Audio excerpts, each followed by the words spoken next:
আসসালামু আলাইকুম viewers, Sabinus কিচেনে তোমাদের স্বাগত জানাই। আজ আমি তোমাদের কাছে নিয়ে চলে এসেছি ঝরঝরা সেমইয়ের রেসিপি। এইভাবে তোমরা যদি স্টেপ বাই স্টেপ ফলো করে যদি বানাও তাহলে খুবই দারুণ ঝরঝরে সেমই তোমরা রান্না করতে পারবে এবং স্বাদেও অতুলনীয় হবে। আশা করছি তোমাদের খুবই ভালো লাগবে। Let's go. Oh my god.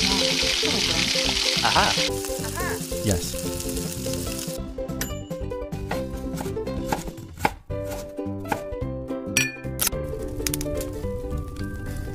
Wow.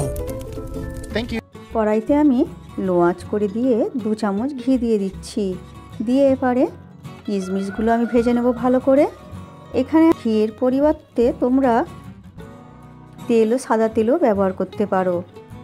কিশমিশ ভালো করে ভেজে আমি তুলে নেব।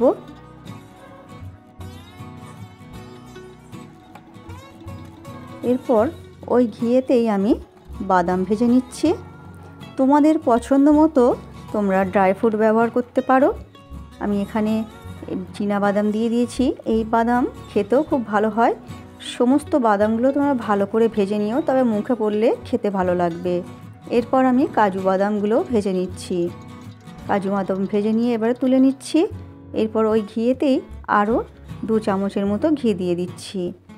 দিয়ে এখানে আমি সেমইগুলো অল্প অল্প করে ভেজে নেব। আমি এখানে 500 গ্রাম সেমই বানিয়ে তোমাদের দেখাবো। প্রথমে আমি অর্ধেক ভেজে নিচ্ছি, তারপরে আবার কিছুটা ভেজে নেব। তোমরা এখানে সেমই ভাজার জন্য ঘিয়ের পরিবর্তে সাদা তেলও ব্যবহার করতে পারো।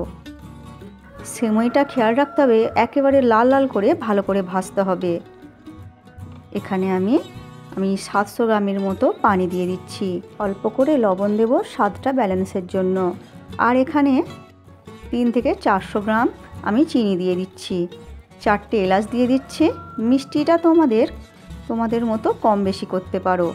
আর দিয়ে দিচ্ছি নারকেল কোড়া আর ভেজে রাখা ড্রাই ফ্রুট দিয়ে দিচ্ছি। আমি কিছুটা বাদাম তুলে রেখেছি পরিবেশন করার সময় ছড়িয়ে দেওয়ার জন্য। যখন ভালো করে ফুটে যাবে, 5 মিনিট ফুটে গিয়ে নারকেলের স্বাদ বেরিয়ে যাবে, তখন আমি 2 চামচ ঘি দিয়ে দিচ্ছি। দিয়ে এরপর আমি সেমইগুলো দিয়ে দিচ্ছি।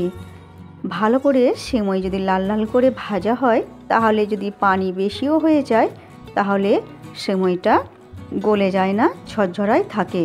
তোমরা এইভাবে স্টেপ বাই স্টেপ ফলো করো, খুবই দারুণ হবে খেতে এই সেমই রেসিপি।